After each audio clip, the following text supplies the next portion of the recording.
All right, so we're going to look at this match between myself and Sasha Mallow. It was a really fun match. The format is 3 times 3 minutes. So we started in, and it was just a lot of grip fighting for the first, I don't know, 40 seconds. I was focused on maintaining inside position, mainly with the collar ties, trying to get heavy on the head. I didn't want to get sprawled on top of, so I was pretty hesitant to go for any shots. So I just wanted to tire him out a little bit and work on pulling on the head with some heavy collar ties. I had a match before, and Sasha was in a different weight class, so I was super hesitant about taking any shots.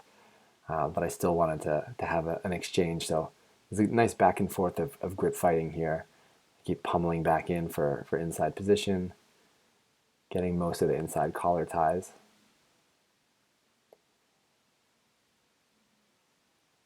There again, you see, just I've got my left collar tie, and Sasha's accepting it. Tries to pummel back in, but as soon as he pummels back in, I come out. Let's go look at that again. He does a nice shot there, but he's a bit far away. And seeing as he's far away, it gives me enough time to sprawl out pretty heavily and end up in a turtle position. I try to come around the side, and it's an interesting thing when you're fighting for points, because here it probably would have been better for me to be a bit more aggressive in that scramble. But I knew that if he felt he had something and was committed to playing guard, then I'd get the 2 points. So I was okay with just staying on top and going into a closed guard, or guard in general here. I start working a body lock style pass, but he does a cool job of elevating. He gets my head and starts to hip out to hip escape. It was a nice way to create a scramble. Unfortunately, I catch him in a double leg and able to sort of reverse it and stay on top. But he's threatening a pretty good guillotine at this point. So I had to switch from here a defensive of just trying to put pressure and get the crossface to then pummeling my left arm underneath with a scoop grip to try to change the angle of his body relative to mine and negate the guillotine. So we get reset in the center, and we go back to our grip fighting game. Here again, I got the collar tie. I'm just trying to get heavy on the head still, where I'm down a bit.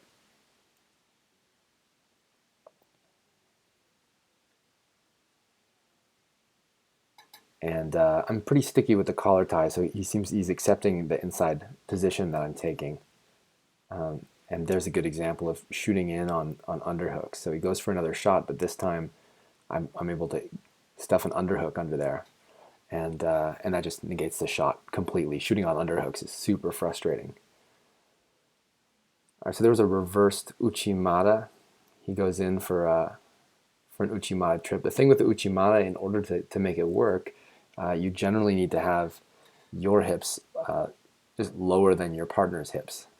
And their shoulders off of their base of support. So he's got my shoulders in a good position, but his hips are really high. And with the gi, you can usually crank up, but here it's pretty hard to finish this if he's already higher than me. So because of that, I'm able to catch with the underhook and just do a bit of a cut back to get him down on the ground. He grabs the head and come up on a single leg. Just walk back to the center. And because he sat and I had the single leg, I think that scores me 2 points for that takedown there. It was a fun round. Very active, very tiring.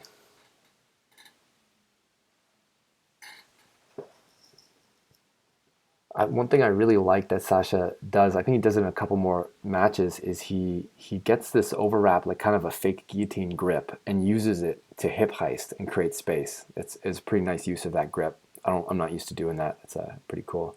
So we're back to grip fighting here,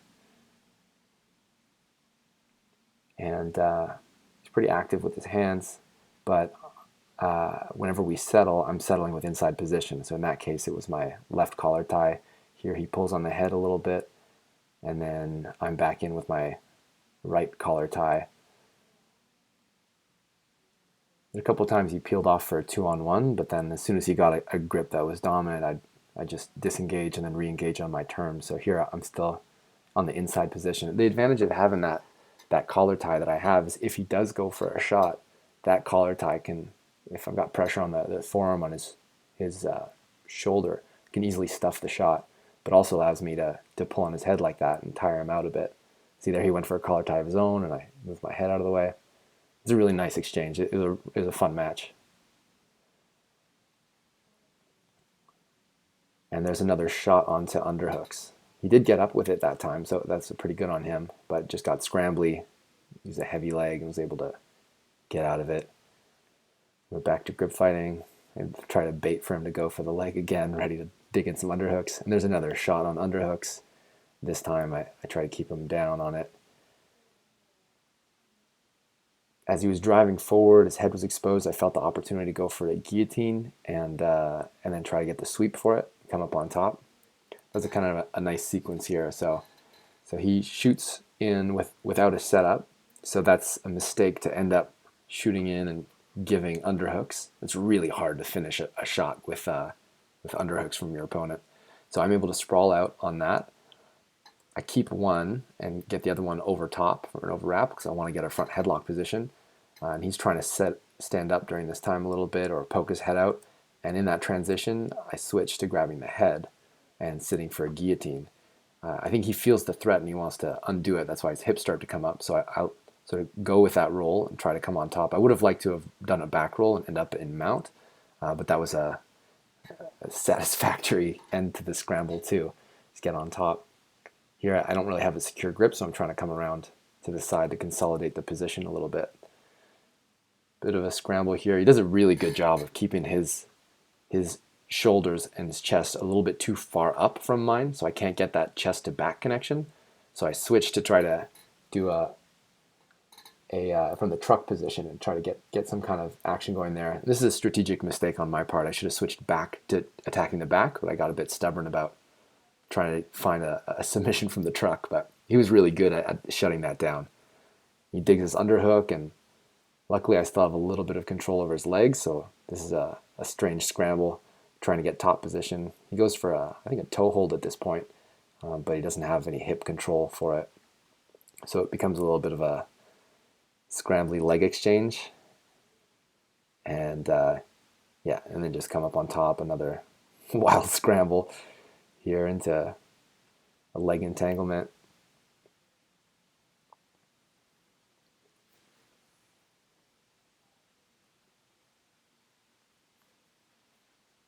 So out of that leg entanglement, my concern was not giving up top position. So here I was worried about him getting that ankle lock, and here the moment that the legs got disentangled, I thought immediately, okay, switch to maintaining top position as a priority.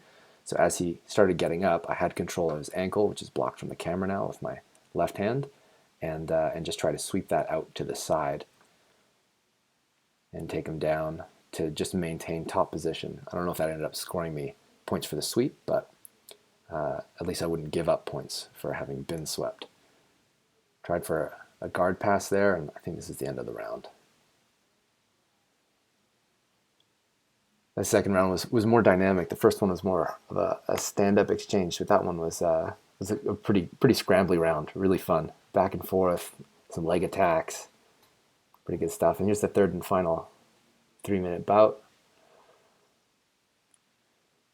At this point, I'm feeling my grips are pretty shot, and I'm sure he's tired too. So we're going a little slower than the first 2 rounds. Still trying to get that inside position, so I've got it with the right collar tie.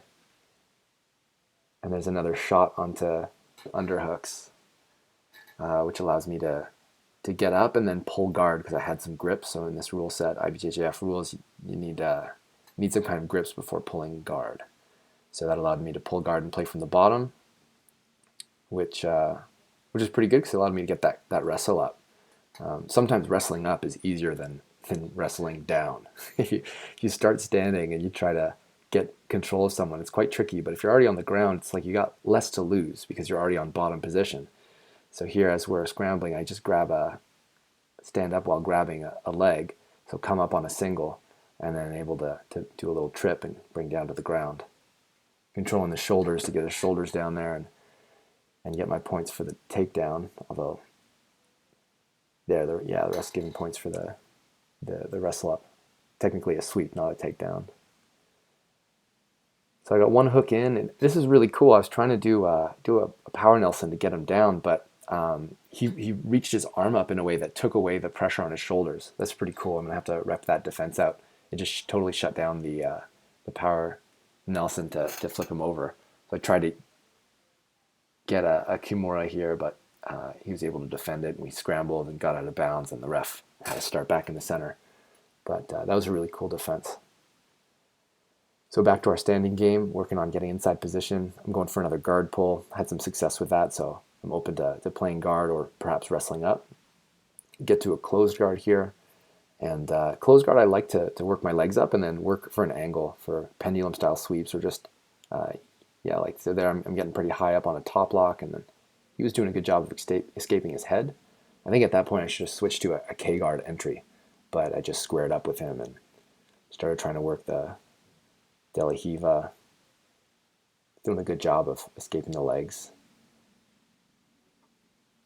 There's a nice work on his part to not get taken down on that. There's a little weak wrestle up. That's the toe hold I was thinking of. Yeah, he's going for a toe hold there.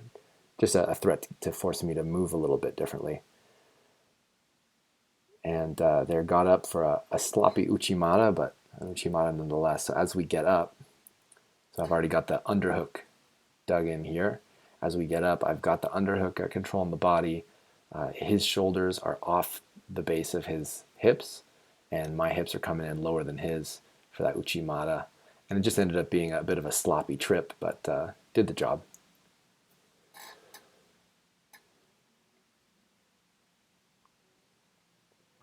And we're going to reset in the middle with one butterfly hook. I've been drilling a lot of body lock passes lately, so I was hoping to turn that into a body lock pass, but he did a good job of just posting and standing up, creating some space.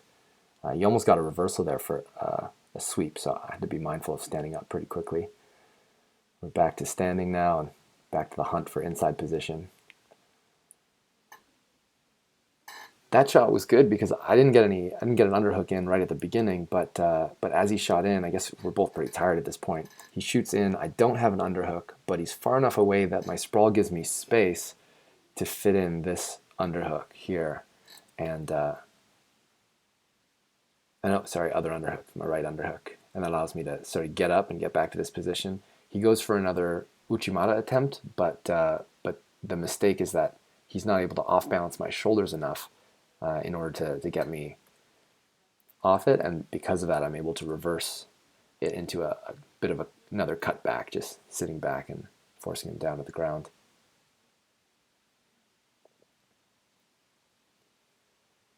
Just trying to stay on top long enough to score those points, and that was the match.